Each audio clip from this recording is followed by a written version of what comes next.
and I was the guest speaker, which it was really weird because you sort of turn at this event, and I didn't realise how big it was. So I turn up, you got the red carpet, and it's really funny. You got celebrities walking at red carpet. Fat Si gets out at car. They all start checking the camera. Nobody wants a picture. But so you go in, and I'm doing sort of opening address. So I sat there just going through it in my head. What I'm going to say, order and that. And someone goes, "Oh, have you seen who's at that table?" I went, "Well, obviously not." It's Stephen Fry and Hugh Laurie. You think, well, that's pretty cool. They're pretty decent fellas, isn't that? And then it's like, "Oh, you see who's at that table?" I'm thinking, you need to stop doing this, because I wasn't nervous. I now am. You know what I mean? All of a sudden, I'm aware of all these really famous people. And Johnny Depp was like 5 tables away. Really? Yeah. And it's like, you got all these people there. It's like just absolutely manic.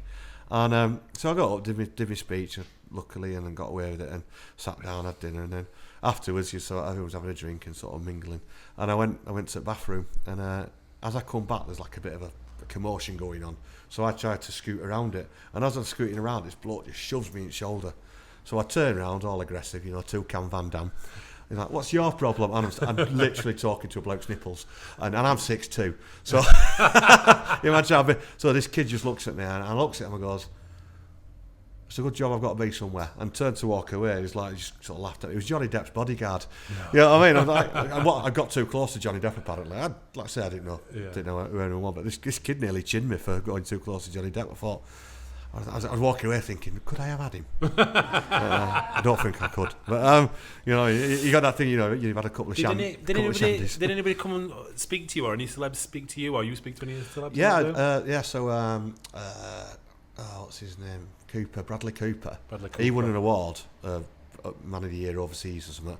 And it was really, when he went up on stage, he said, first thing he said was, "I'm really honoured to be on the same stage that the military have just been on, the people who served in the military." And then afterwards, he came and found me to get a photo taken. So that was pretty cool, actually. And he having a chat with him, he was spot on, really, really nice. Really good guy. Yeah, I think the best person I met was Bryan Adams. And he was doing a photography book, and we all went round to his house in Chelsea. And you knock on the door, you go in. There's like a photo studio and that. And there's a couple of other guys who I knew from rehab, and we're all sat there having a chat, having a brew, and there's at corner of my eye, I just saw a little bloke in a white shirt, and I didn't stay out, so I thought it must be someone at crew or something. I just saw it something out. So I just ignored it. We carried on conversation, and then there came a natural pause in conversation.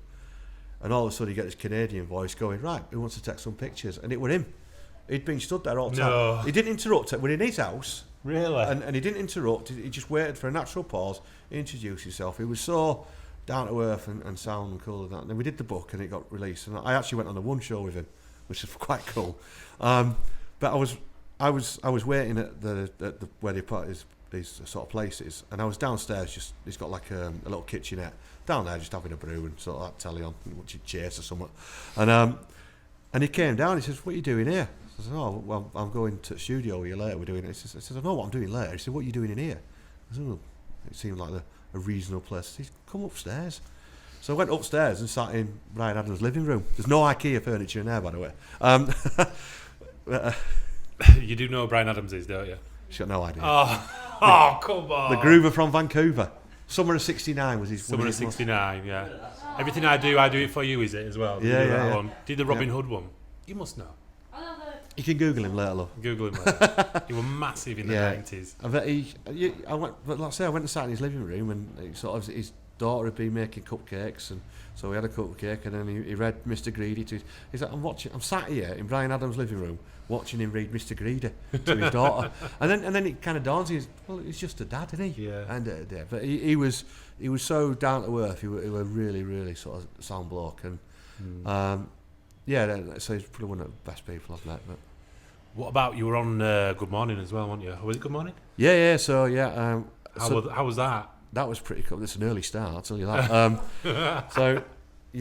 So she's in Jungle at the moment. It's Kate Garraway. She called me a legend, so I'll take that with me. Yeah. But so we went on then, and it was the guy that was on the sofa with me, Warren. He was my driver, and the story was that obviously I'd been shot in the head, and he actually just before he was about to come home, literally 12 hours before he came home, got blown up, and he got shrapnel in his neck, and he was told he'd never walk again.